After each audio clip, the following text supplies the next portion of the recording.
বিপুল সংখ্যক যুবক তারা জবলেস, তারা বেকার, তারা রাস্তায় নেমে বলে নাই যে আমাদেরকে বেকার ভাতা দেন।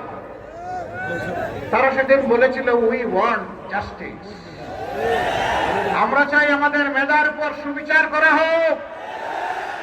কোন মামু খালুর লাল টেলিফোনে অথবা অ্যান্ড্রয়েড মোবাইলের টেলিফোনে কোন রাজনৈতিক প্রভাবে আমার কপাল যেন চূড়াবালিতে হারিয়ে না যায়। আমার কপাল আমাকে দিতে হবে। সব মশার বিরুদ্ধে সুরক্ষা দিতে এলো বসুন্ধরা এক্সট্রিম অ্যারোসল। মশার বিরুদ্ধে এক্সট্রিম সুরক্ষা। আমার যোগ্যতা মেধা অনুযায়ী আমার কাজ আমার হাতে তুলে দিতে হবে। এই দাবি নিয়ে তারা রাস্তায় নেমেছিল। প্রিয় যুবকেরা, কথা দিচ্ছি ইনশাআল্লাহ আমরা তোমাদেরকে শিক্ষা প্রশিক্ষণ দিয়ে তোমাদের হাতকে বাংলা গড়ার কারিগরের হাতে পরিণত করব ইনশাআল্লাহ।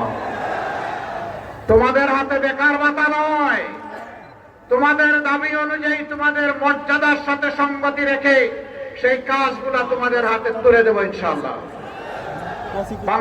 বাংলাদেশ তোমরাই গড়বা, তোমরাই চালাবা।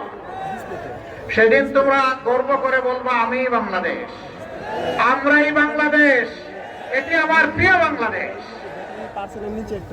সেই দিনের অপেক্ষায় যুবকেরা আছে। হাত তুলে বলো তোমরা প্রস্তুত আছো? সুসংবাদ গ্রহণ করো। বাংলাদেশ নামের একটা উড়োজাহাজ, ওই উড়োজাহাজের ককপিটে ড্রাইভিং সিটে আমরা তোমাদেরকে বসিয়ে দেবো ইনশাআল্লাহ। এই দেশকে নিয়ে তোমরা সামনের দিকে আগাবা। পিছনে ফিরে তাকানোর সময় আমাদের শেষ। এখন শুধু সামনে এগিয়ে যাওয়ার পালা।